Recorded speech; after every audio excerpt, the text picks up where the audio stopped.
Este contenido es financiado con recursos del Fondo Único de TIC. Esta es Medellín, la segunda ciudad de Colombia. Una ciudad escenario de interesantes transformaciones y víctima de grandes tragedias. No han pasado más de 30 años desde que Medellín fue señalada como la ciudad más violenta del mundo. El motivo, ser la cuna de Pablo Escobar Gaviria, en su momento el hombre más buscado por ser el principal fabricante y distribuidor de cocaína a nivel global. Aunque la invitación es a pasar la página, la realidad demuestra que el efecto Escobar no se ha extinguido. Cuando su tumba se cerró ese 3 de diciembre de 1993, se dio vida a una leyenda que 30 años después sigue estremeciendo a la sociedad colombiana. Las voces de esta serie realizarán una profunda reflexión para tratar de entender y exorcizar las consecuencias del narcoterrorismo, señalando las cicatrices que aún duelen. Sabemos que la sanación es posible si no le damos la espalda a nuestra historia y buscamos refugio en el arte.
El pintor, escultor y dibujante Fernando Botero ocupa el lugar privilegiado de ser el artista colombiano universal por excelencia. Su estilo es tan reconocido que ya se habla del boterismo, como si fuera una marca registrada de la cual artistas jóvenes están bebiendo. El maestro también se conectó con la violencia en Colombia y con los efectos que el narcoterrorismo trajo al país y a su ciudad natal, Medellín. María del Rosario Escobar, directora del Museo de Antioquia, será la voz autorizada en este desafío que tiene como objetivo descifrar los símbolos utilizados por el maestro en su diálogo con la realidad colombiana. En paralelo, el artista plástico Freddy Serna brindará su mirada sobre la Medellín de los 80 y 90, décadas en las que el arte fue su salvación y también su único camino para aceptar el dolor que causaron tragedias como el asesinato de su hermano. De la mano, pues, de este pintor del paisaje urbano y de la mujer responsable de la narrativa del Museo de Antioquia, buscaremos respuestas para entender esas pinceladas de muerte que sobre Escobar, el narcoterrorismo y la violencia en Colombia realizó el maestro del volumen, el maestro Fernando Botero. ¿Por qué crees que el maestro Botero decide abordar el tema del narcoterrorismo e irse de frente con la imagen de Pablo Escobar, sabiendo que hay una línea muy delgada en el que tiene que enfrentar la crítica de muchas personas que pueden decir que si el maestro abordó a este personaje, está creciendo el mito? Botero en la década de los 90 empezó a pensar el conflicto colombiano y hace un giro en sus series. Lo podemos ver claramente inclusive en la exhibición del Museo de Antioquia. Él antes ni siquiera trabajaba por series, trabajaba alrededor de temas importantes del alma latinoamericana, de la historia del arte, pero el conflicto colombiano y en especial creo yo que la situación de la ciudad de Medellín, del departamento de Antioquia, empieza a tocar su sensibilidad y hace un giro que representa las series Violencia en Colombia.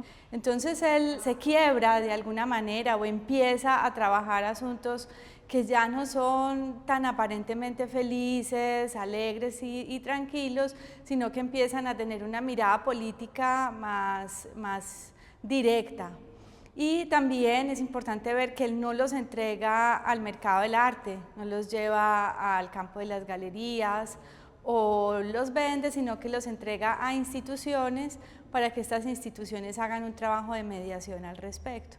Entonces, cuando recibimos estas obras aquí en el museo, en general el público, por supuesto, se sorprende, pero había también una misión para ese Museo de Antioquia renovado, y era y es ser un museo dedicado a la paz.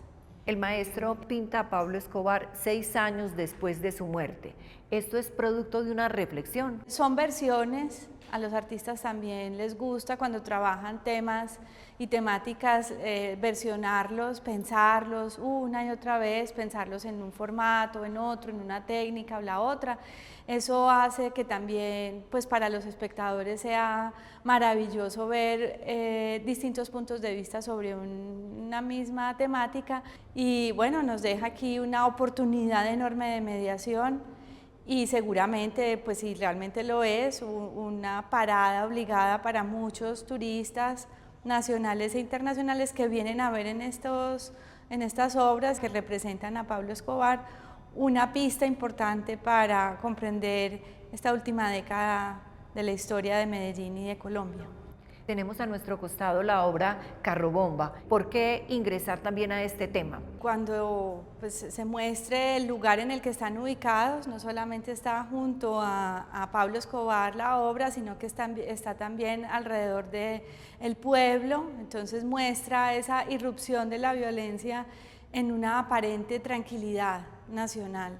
Y es un carrobomba también para la obra de Fernando Botero, o sea, hace también una propia explosión dentro de su propia obra, porque como lo dije anteriormente, ya no es una obra que se refiere solamente a esa especie de Arcadia o de ese mundo propio inventado por Botero para la pintura, sino que lleva a su propia pintura ya un aspecto nuevo, inédito, que es el de la violencia.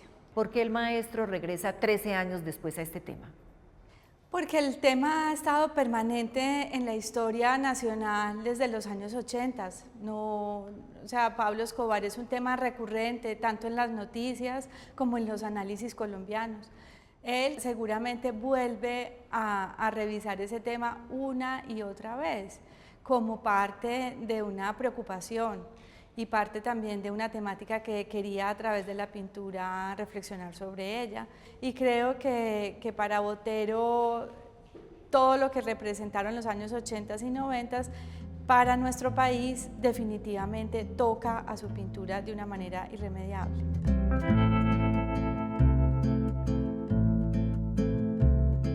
Además de las obras que el maestro Fernando Botero pintó sobre Pablo Escobar y que están aquí en el Museo de Antioquia, tenemos en forma temporal en este momento 2 de la serie Violencia en Colombia que él pintó en el año 2000, donó posteriormente al Museo Nacional. En esta primera estamos mirando una interpretación del maestro Botero sobre una masacre. Y esta segunda obra es una referencia directa a una de las fotografías de Jesús Abad Colorado, y se trata de un sepelio colectivo.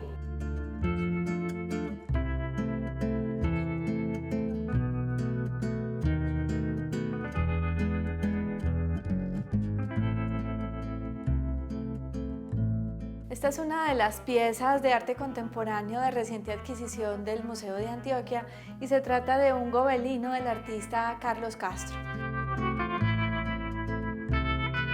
Se unen no solamente la técnica de la tapicería, sino también la representación en cierto modo mágica, surreal, exagerada, de muchas de las noticias o de los hechos que tiñeron la vida de Pablo Escobar, y cómo algunas de sus excentricidades también hacen parte de nuestra historia en Antioquia y en Colombia. Y aquí se trata de un arca de Noé, que la verdad es que alude al momento en el que se va dotando de animales la famosa hacienda Nápoles. A Carlos Castro no le importa si es real o no, ya que de verdad de lo que nos está hablando es de esa exageración, de esa hipérbole que representa el narcotráfico mismo, y cómo esas historias, ciertas o no, hacen parte también de nuestra constitución de nación. Por supuesto, también se refieren a la violencia que ejerce el narcotráfico, porque este es uno de los actores más importantes que incide en muchas de las historias y los relatos de la tristeza y la injusticia en nuestro país.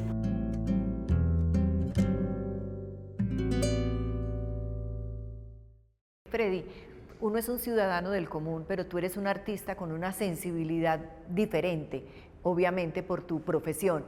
¿Qué se siente estar frente a un grande y ver cómo aborda el maestro Botero el tema de la violencia en nuestro país y del narcoterrorismo? Estar ante la obra siempre ha sido para mí como artista pues una gran lección, pues como desde mi profesión como pintor, desde el color, sus temáticas con el paisaje, con el bodegón, con la figura humana, pues son temas recurrentes en la misma historia de la pintura, y para todos, para cualquier pintor, quiéralo o no, le guste o no, siempre será una gran lección. Tú ingresas también con tu obra al Museo de Antioquia en los años 90. ¿Qué sentiste en ese momento de estar en medio de grandes?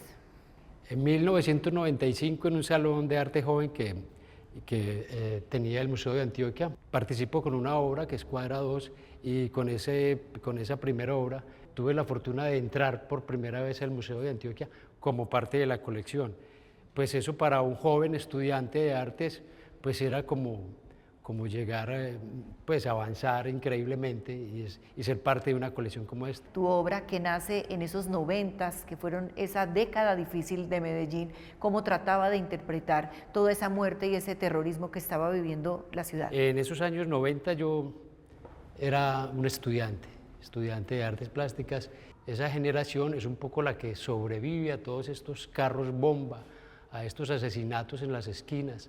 Ese hombre muerto que vemos tirado en ese tejado, pues es Pablo Escobar, pero fueron muchos jóvenes caídos entre mediados de los 80 y los 90 prácticamente. Las cifras son aterradoras si las miramos. Como estudiante, un poco la temática siempre fue esquiva, distante. Un poco también la obra de Botero, cuando aparecen estos carros bombas y esta exposición de la violencia, digamos que sorprende y casi que abre los ojos ante muchos artistas que por alguna razón siempre habíamos y siempre evitamos esa temática. Los artistas en general, el cine, porque estas temáticas solo las veíamos en los noticieros. Cuando Botero asume esta temática, nos abre los ojos a nosotros como artistas y al público en general.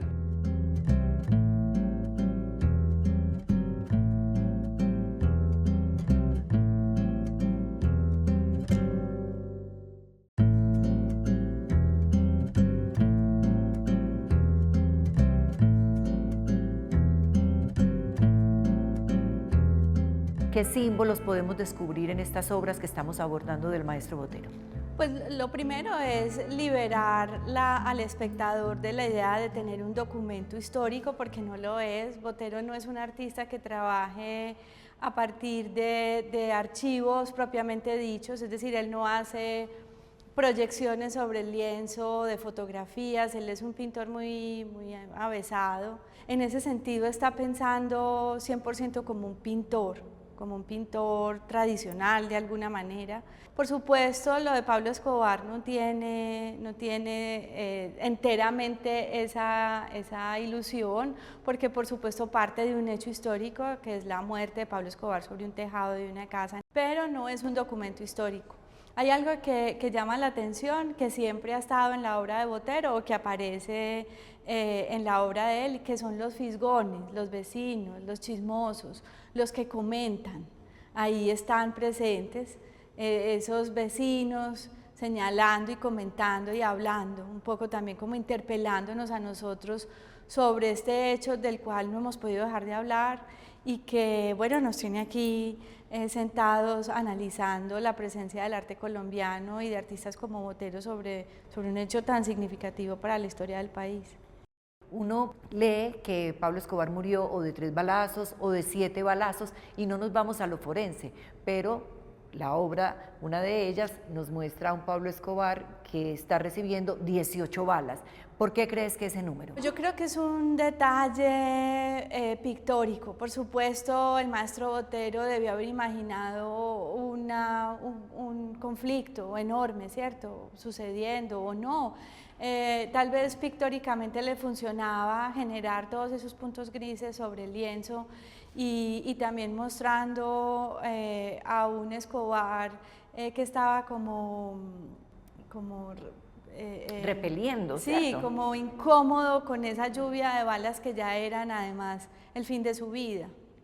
Entonces, en una obra ya lo muestra cayendo o caído y en otra justamente antes de morir.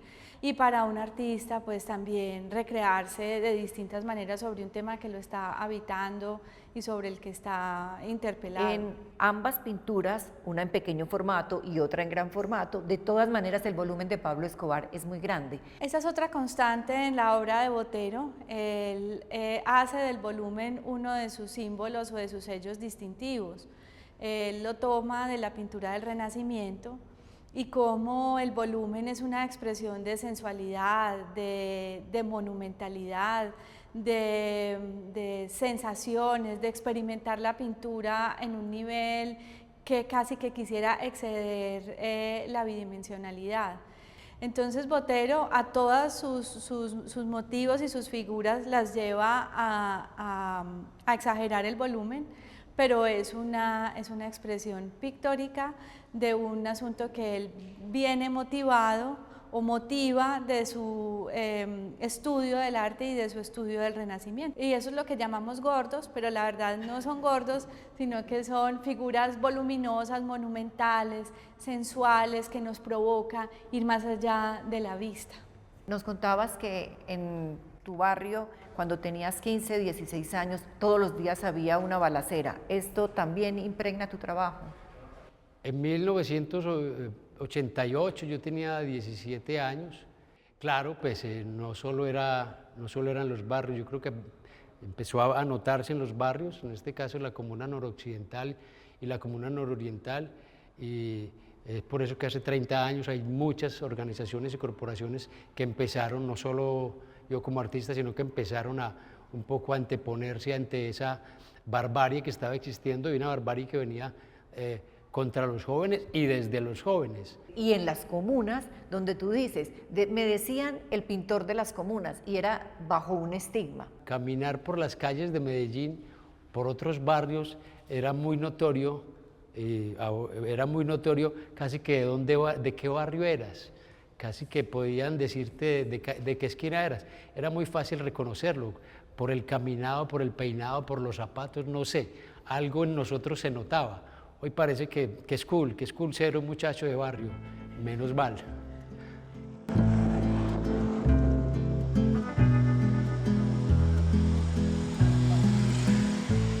Estamos en la zona noroccidental, esta es la ladera noroccidental del norte de la ciudad. Este ha sido como mi punto de vista siempre, desde que empecé a pintar, un poco como siempre pintando este horizonte.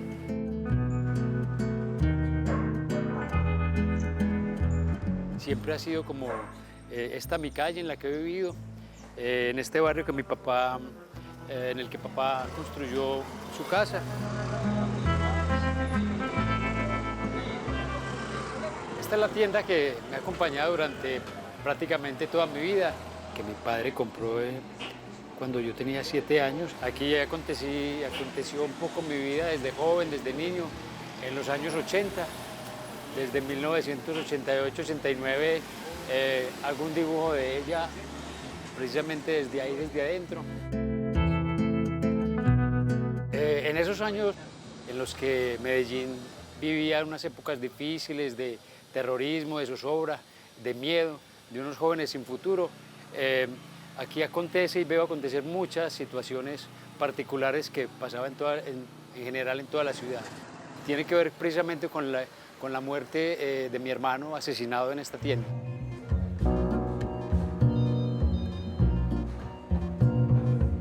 Desde ese momento, tal vez entiendo yo que la tienda era un elemento importante. y que era algo que me podía permitir, que me iba a permitir comunicarme de muchas formas o de otras formas con mi barrio, con mi comunidad, con el arte mismo.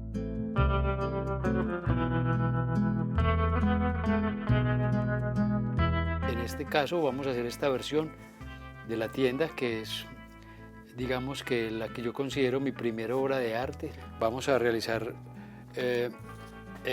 una sinopia, que es como llaman en fresco, que es la técnica que vamos a utilizar.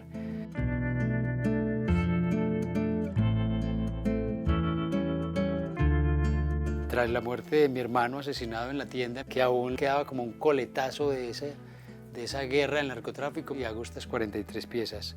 Dentro de ellas había una serie que llamaba Novena, que esta es la número 2, y pues hace un poco referencia, si bien para uno es difícil o me era difícil asumir el tema de la violencia, de la muerte, de la guerra, por muchas cosas, pues tal vez había que tomar distancia y no ser literal. Claro que qué más literal que una novena para hablar de una muerte. Sin embargo, gráficamente no lo era. Y la otra serie, que eran de 8 cuadros, que es ¿Por qué? Y precisamente en ese entonces el por qué, que era la pregunta de mi madre frente al cuerpo de su hijo muerto, de mi hermano. ¿Por qué? ¿Por qué la muerte? ¿Por qué el asesinato? ¿Por qué la violencia? ¿Por qué la guerra? ¿Por qué el terrorismo? Eran muchas preguntas. Siempre un poco mi trabajo es desde la ciudad, un poco como la ciudad como paisaje, como referente, me está hablando de lo que yo estoy viviendo esta ciudad, que uno la ve con amor, pero también con odio, ¿cierto? Como que la quieres y como que la odias a la vez.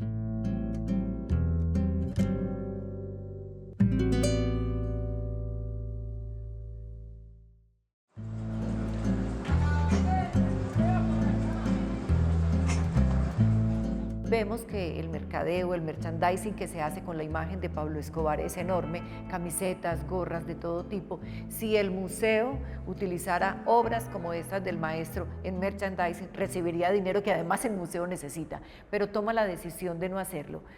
¿Por qué lo hacen? Porque no queremos convertir las obras en ningún fetiche del cual no podamos responderle previamente a nuestra ciudad.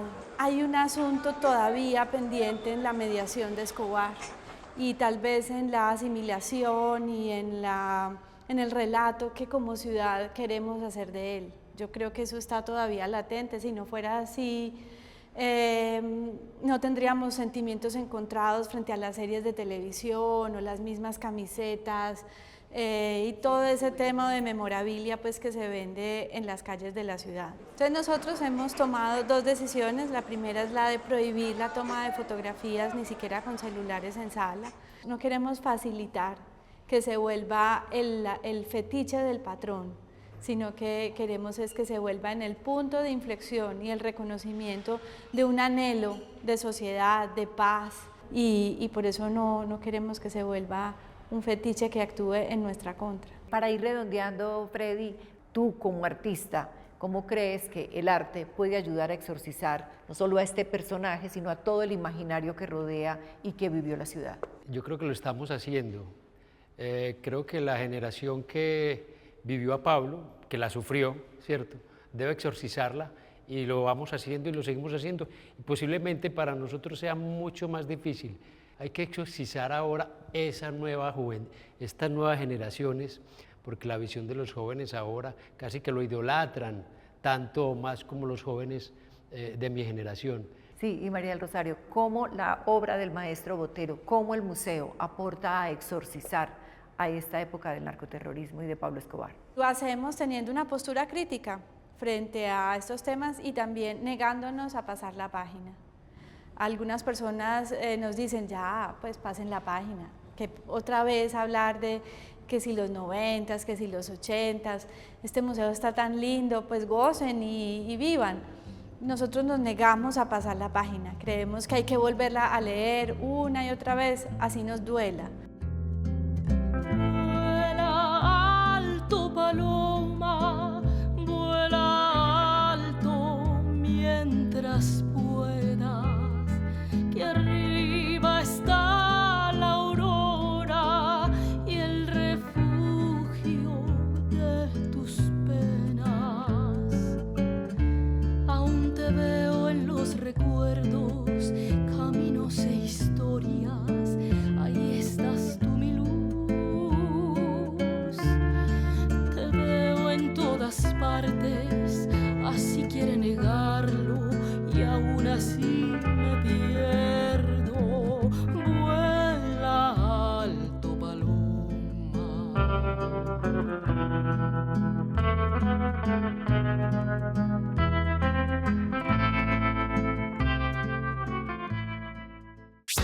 Este contenido es financiado con recursos del Fondo Único de TIC.